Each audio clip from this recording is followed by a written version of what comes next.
propel us into the start of the season that we're going to be ready and prepared. If I could take you back to the Olympic experience a little bit, just can you kind of explain how competitive that is? Because there were so many teams that seemed like they had chances to medal this year, and and there's only 3 medals to go around. Yeah, I mean this is obviously one of the most anticipated Olympic Games ever. I would say, I think just with the quality of teams and players at the Olympics alone, not only just in the U.S. but everywhere else. We didn't medal, Germany didn't medal. There was Canada didn't medal. There was a lot of teams that you'd put them any other year medaling for sure. So I think that just shows the growth of basketball and how it's just going in this great direction, that every country is just investing a lot into basketball players and their basketball programs. But I think for me, it's exciting going into those international competitions. It's kind of like a little bit of a breath of fresh air, just to play for a month, play to win. You're going to get to play 5-6 games together to do something great for your country, and it's obviously an honor to do that every time I get the chance to. Buford with LandonBuford.com. Lauren Jackson didn't play too much in the Olympics, but obviously coming back from several serious injuries. Just your thoughts about her just being on the bench and just what she's done for Australia basketball. Yeah, I mean, I talked to her a bit, and she's over there killing the NBL one and doing great.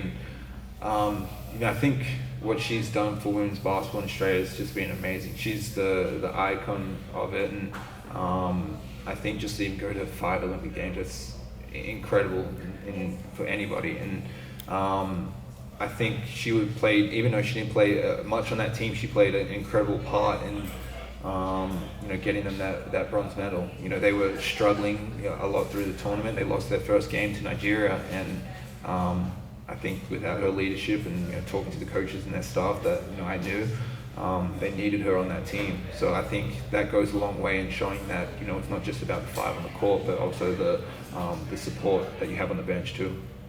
Dante, I wanted to ask you, how is your finger doing? And if you're not a full participant yet in practice, when do you expect to be fully back from that injury? My finger, it was obviously a crazy thing that happened. But I was playing a week and a half later in the Olympics. I obviously missed that first game, but I played a week and a half later. So I'm in full practice and everything, but obviously just because my summer's been so crazy and going, I wasn't in a lot of stuff. But I'm fully healthy, fully ready to go. All right, guys, we got 2 left. Right here in the front, Valencia King, Real Talk Sports. Appreciate your time. I talked to you a little bit during the season about parenthood. This is off season. Now you're juggling that as well. Did that teach you anything about balancing it all? Yeah, it's been a bit tough. Obviously I was away, doing a lot of the Olympic stuff, but coming back here, and I've had about the last month and a half just to, be at home, just work out, come home and being dad, and not have to travel. It's been great. I think just every day seeing her grow and develop as a little human being, and just the little things that she does. I think I try and talk to some of the younger players, and it's just something they wouldn't understand. I know I didn't understand it when I was at, because I walk in, I'll be like, oh, like she grabbed something and smiled, like she knew what it was, and they're like, so. But no, it's just amazing to see.